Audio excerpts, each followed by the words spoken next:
Hello दोस्तों, स्वागत है आपका अपने यूट्यूब चैनल विलेजर स्टडी में। दोस्तों, बात करेंगे आज उत्तर प्रदेश माध्यमिक शिक्षा सेवा चयन बोर्ड ने जो आयोग है उसने टीजीटी का सिलेबस जो है जारी कर दिया है। तो दोस्तों देखेंगे सिलेबस को, और सिलेबस हर एग्ज़ाम के लिए बहुत ही महत्वपूर्ण है, क्योंकि सिलेबस के आधार पर तैयारी करना सहज और सरल हो जाता है। अन्यथा तैयारी तो आप करते ही रहेंगे।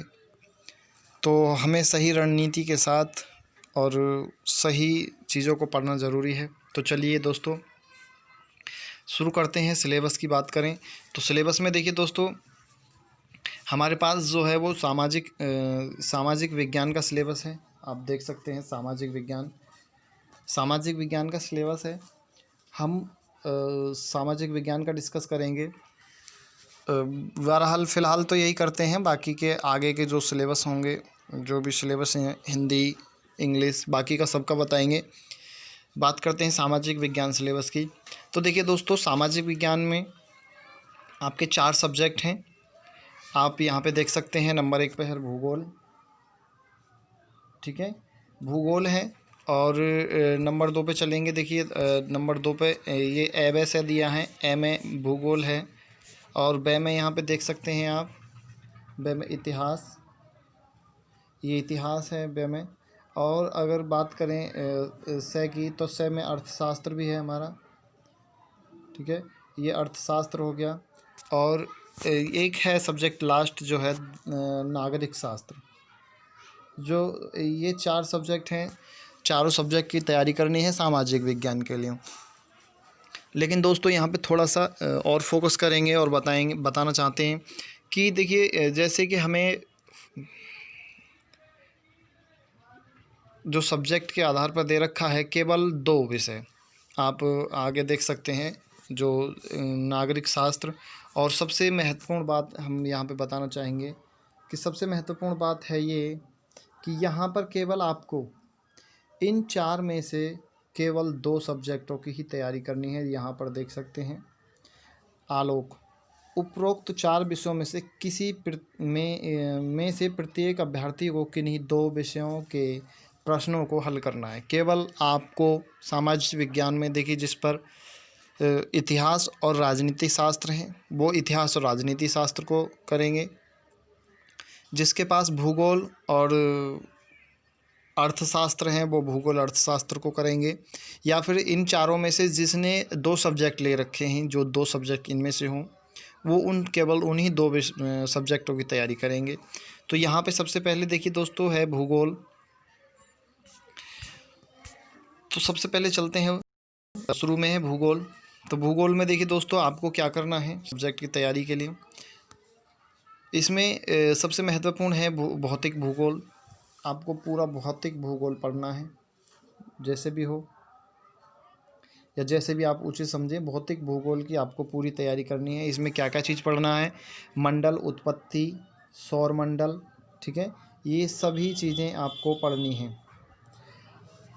ये सभी चीज़ें आपको पढ़नी है। पूरा सिलेबस है। मैं इस सिलेबस को आप चाहें तो आप आयोग की वेबसाइट पर जाकर वहाँ से डाउनलोड कर सकते हैं, या फिर आप हमारे टेलीग्राम चैनल या फिर टेलीग्राम चैनल पर मैं अपलोड कर दूँगा, वहाँ से भी आप जाके डाउनलोड कर लेना। टेलीग्राम चैनल का लिंक मैं डिस्क्रिप्शन में दे दूँगा, और आप चाहें तो हमारे यूट्यूब चैनल के नाम से टेलीग्राम चैनल है विलेजर स्टडी के नाम से, आप उसे ज्वाइन कर सकते हैं। तो यहाँ पे देखिए दोस्तों, सबसे महत्वपूर्ण बात है सौरमंडल, उत्पत्ति और मंडल में पृथ्वी की आकृति। देखिए जो भी है, इसे बहुत ही महत्वपूर्ण तरीके से आपको पढ़ना है। उसके बाद में देखिए भौतिक भूगोल हो गया। उसके बाद में आता है हमारा स्थल मंडल। चारों मंडलों में से जो भी मंडल हैं, आपको सभी मंडलों को सही प्रकार से पढ़ना है। यहाँ पे स्थल मंडल में जो हमारे ये सभी आ जाएंगे, ज्वालामुखी, चट्टान, पर्वत, पहाड़, हवा, ये हवा नहीं, सॉरी, ये तो वायुमंडल में आ जाएंगे। द्वीप और पर्वत, पठार हैं, ये सब हमारे स्थल मंडल में आ जाएंगे। इन चीज़ों को पढ़ना है। उसके बाद में देखिए वायुमंडल है, तीसरे नंबर पे वायुमंडल है, और वायुमंडल को भी आपको बहुत ही महत्वपूर्ण तरीके से पढ़ना है। वायुमंडल में आपकी देखिए ये सभी चीज़ें आ जाएंगी। वायुमंडल की संरचना कैसे हुई, तो सूर्य ताप एवं उससे प्रभावित करने वाले कारक, तापमान का क्षैतिज एवं ऊर्ध्वाधर वितरण, सभी चीज़ें उसमें आ जाएंगे। ठीक है, ये हो गया हमारा वायुमंडल। उससे आगे देखते हैं, उसके बाद में है जलमंडल। देखिए जलमंडल भी क्या है, जलमंडल वैसे जो स्थल मंडल का ही रूप है, लेकिन ये जलमंडल को थोड़ा सा अलग से डिफ़ाइन किया गया है। जलमंडल भी अपने आप में बहुत महत्वपूर्ण है, क्योंकि इसमें नदियाँ, पर्वत, नदियाँ, सागर, महासागर, और ये जो भी छोटे मोटे जो जो भी पानी के टैंक हैं वो सब इसमें होंगे। तो सबसे पहले तो महासागरों को पढ़ेंगे भाई, और उनका उच्चावासन। ठीक है, और महासागरीय तापमान, तापमान क्या रहता है सागरों का, एवं लवणता, और महासागरीय धाराएं, उत्पत्ति, प्रवाह, दिशा एवं जलवायु प्रभाव, ज्वारभाटा, प्रतिक्रियाएं एवं उत्पत्ति के सिद्धांत, ये सभी चीज़ें आपको बहुत ही महत्वपूर्ण ढंग से पढ़नी है। और उसके बाद में देखिए दोस्तों बचता है हमारा जैव मंडल। जैव मंडल एक बहुत ही महत्वपूर्ण चीज़ें हैं। इससे मानव से प्रभावित और मानव के आसपास होने वाली सभी चीज़ों को जो है विवरण मिलता है। तो जैव मंडल में देखिए दोस्तों सबसे पहले महत्वपूर्ण जो टॉपिक है हमारा संरचना, जैव मंडल की संरचना कैसे होती है, वनस्पति क्या है, वनस्पति क्या है और इसके कितने प्रकार हैं, एवं विश्व वितरण तथा संबंधित वन्य जंतु भाग, ये सभी क्या है हमारे इसमें जैव मंडल के अंतर्गत आते हैं। उसके बाद में है मानव भूगोल। मानव भूगोल में आप देख सकते हैं, मानव भूगोल में आप मानव पर्यावरण, अंतर संबंध, सैद्धांतिक विवेचन, बाकी बहुत सारी इसमें जानकारियाँ आपको इकट्ठा करनी है। उन सभी चीज़ों को बढ़िया तरीके से पढ़ना है। मानव अधिवास, ये हमारे भूगोल के पास से थे, और इसमें और भी हैं। आर्थिक भूगोल है, विश्व के प्रमुख फसलों का जो विवेचन दिया गया है, और भारत की स्थिति, ये हमारे जो है महत्वपूर्ण टॉपिक थे।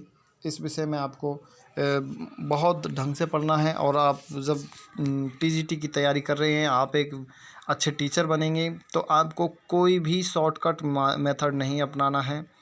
आपको हार्डवर्क करना है, और जितना हो सके ज़्यादा से ज़्यादा हार्डवर्क करना है, क्योंकि सफलता जो है शिक्षा बिना परिश्रम के हासिल नहीं की जा सकती, ये सत्य है। तब तक आप हार्ड वर्क नहीं करेंगे, तब तक आप एक अच्छे टीचर नहीं बन सकते। बहरहाल और किसी चीज़ में आप शॉर्टकट अपना लेना किसी और भर्ती में, लेकिन इसमें नहीं, क्योंकि यही चीज़ें आपको आगे चल के पढ़ानी भी हैं। तो भाई पढ़ाने के लिए एक आप भी जानते हैं कि एक अच्छे टीचर के लिए, अच्छे टीचर में क्या क्या गुण होने चाहिए, आपको वो सभी चीज़ों का ध्यान रखना चाहिए। तो चलिए दोस्तों, एक है अब व्यय, जो भाग व्यय है। मान लेते हैं किसी के पास इतिहास है, और वो इतिहास और मान लेते हैं राजनीति शास्त्र, तो 2 सब्जेक्ट हो गए, क्योंकि ज़्यादातर लोग बाग यही लेते हैं। इतिहास और राजनीतिक शास्त्र 2 सब्जेक्ट हो गए। उसे केवल इतिहास, इन चारों में से इतिहास और राजनीति शास्त्र ही पढ़ना है, बाकी भूगोल और अर्थशास्त्र नहीं पढ़ना है। तो इतिहास वाले बच्चे क्या करेंगे, सबसे पहले देखिए दोस्तों, इसमें दिया है पूरा ऐतिहासिक संस्कृति एवं पाषाण युग, जो भी पूरा ऐतिहासिक संस्कृतियां हैं, और पूर्व पाषाण युग, मध्य पाषाण युग और नव पाषाण युग, पूरा पाषाण युग पढ़ना है। पहला, नया, पुराना और मध्य, जो भी है पाषाण युग की पूरी जानकारी आपको होनी चाहिए। इनकी प्रमुख विशेषताएं, प्राचीन युग, सिंधु घाटी सभ्यता, प्रमुख विशेषताएं उसकी, वैदिक काल, पूर्व वैदिक काल, उत्तर वैदिक काल, सभी जो हैं बहुत ही महत्वपूर्ण है। और ये तो इतिहास तो भाई एक ऐसा सब्जेक्ट है, इससे हर एग्ज़ाम में क्वेश्चन आते हैं। आपको इसकी तैयारी तो बहुत अच्छे तरीके से होनी चाहिए। तो भाई इतिहास को आप चाहें तो भाई अगर आप जो है अच्छी तरीके से तैयारी कर सकते हैं, और इसके लिए बुक्स अगर आप लेना चाहें तो मैं नहीं कहना चाहता, मैं तो सिर्फ एक ही बात कहना चाहता हूं कि आप 6 से 12 तक की एनसीईआरटी बुक्स केवल आपको पढ़नी है।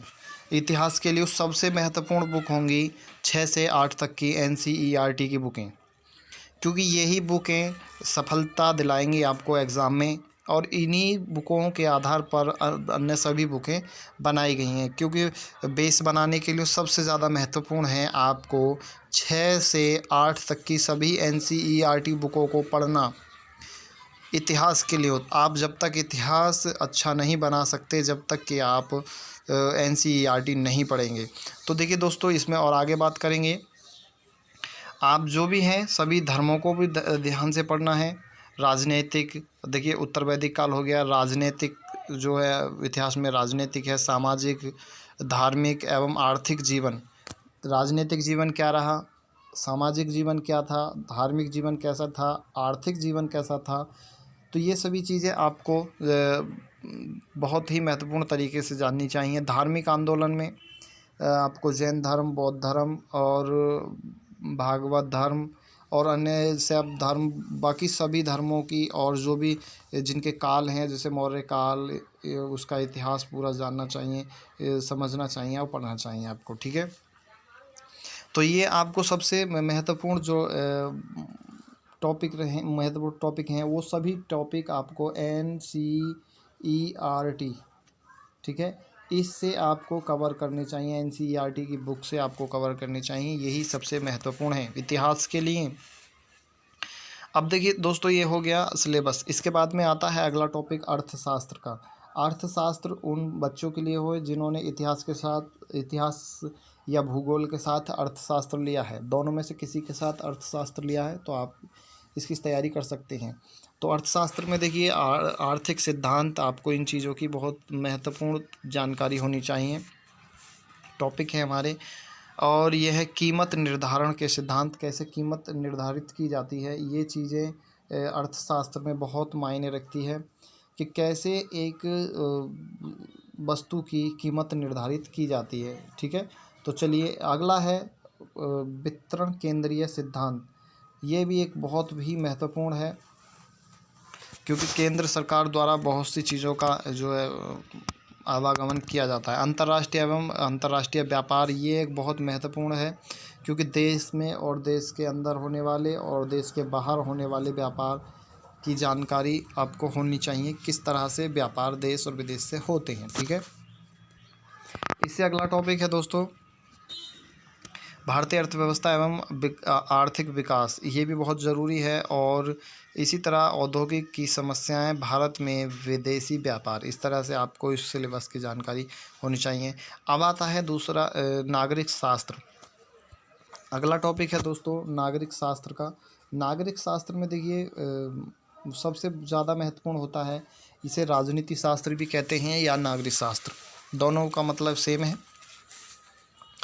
इसमें राजनीतिक संबंधित हमारे जो टॉपिक है, राजनीति क्या है, कैसे, सब चीज़ों की जानकारी आपको इसमें उपलब्ध है। तो आपको सिर्फ इसमें ज़्यादातर क्या करना है, राजनीति शास्त्र में राजनीतिक सिद्धांत और राजनीति शास्त्र, परिभाषा, प्रकृति क्या है, विषय क्षेत्र, राजभाषा, राज्य परिभाषा, इस तरह की जो है विभिन्न जानकारियाँ आपको उपलब्ध होनी चाहिए। कानून के बारे में आपको जानकारी होनी चाहिए, और आपके सिद्धांत, कानून एवं दंड के जो सिद्धांत हैं उनके बारे में पूर्ण जानकारी होनी चाहिए। और समानता का अधिकार, शिक्षा का अधिकार, इन अधिकारों की भी आपके जो मूल अधिकार हैं और मूल कर्तव्य हैं इनके बारे में जानकारी होनी चाहिए आपको। फ़िलहाल देखिए दोस्तों, इसमें सबसे महत्वपूर्ण टॉपिक होता है आपका संविधान का। संविधान की पूरी जानकारी आपको होनी चाहिए।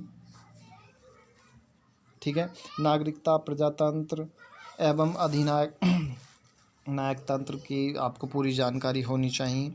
उसके बाद में देखिए दोस्तों राजनीतिक दार्शनिक जो हैं, हमारे राजनीतिक दार्शनिक जो रहे हैं उनके बारे में आपको थोड़ी बहुत जानकारी होनी चाहिए। कौन कौन हमारे राजनीतिक दार्शनिक रहे हैं, तो इसमें राजनीतिक दार्शनिक में हमारे देखिए दोस्तों जो राजनीतिक दार्शनिक थे वो हमारे कई लोग रहे हैं। तो सबसे पहले प्लेटो थे और अरस्तु, और उसके बाद में हॉब्स, लॉक और रूसो। इसी तरीक़ा से आपको सभी की जानकारी होनी चाहिए। महाराज मनु के भी बारे में है, कौटिल्य है, कौटिल्य और गांधी जी। कौटिल्य देखिए अपने युग के एक बहुत ही महत्वपूर्ण ये अर्थशास्त्री थे, राजनीति शास्त्र के जो बहुत ही महत्वपूर्ण जो जनक माने जाते हैं वो कौटिल्य माने जाते हैं। कौटिल्य को आप बहुत ही विस्तार पूर्वक पढ़ना है, हर जानकारी इनके बारे में होनी चाहिए। विष्णुगुप्त इनका दूसरा नाम था और कौटिल्य भी इनका नाम था, और सही नाम इनका चाणक्य था, चाणक्य के नाम से ये प्रसिद्ध हैं। ठीक है, इस तरह से शासन एवं राजनीतिक भारतीय संदर्भ में संविधान देखिए दोस्तों बहुत ही महत्वपूर्ण है, हर एग्ज़ाम के लिए संविधान को आपको पढ़ना चाहिए। ठीक है, इनके बारे में जो हमारे राजनेता हैं उनके बारे में आपको पूर्ण जानकारी होनी। तिलक, गांधी, नेहरू, सुभाष चंद्र बोस, जिन्ना, डॉक्टर BR अम्बेडकर का राष्ट्रीय आंदोलन में योगदान, बाकी सभी इन चीज़ों की हमारे लिए जानकारी होनी चाहिए। मौलिक अधिकार हैं सब चीज़ों की। तो दोस्तों ये था सामाजिक विज्ञान का, सोशल साइंस जो सब्जेक्ट था उसका जो सिलेबस सामाजिक विज्ञान का।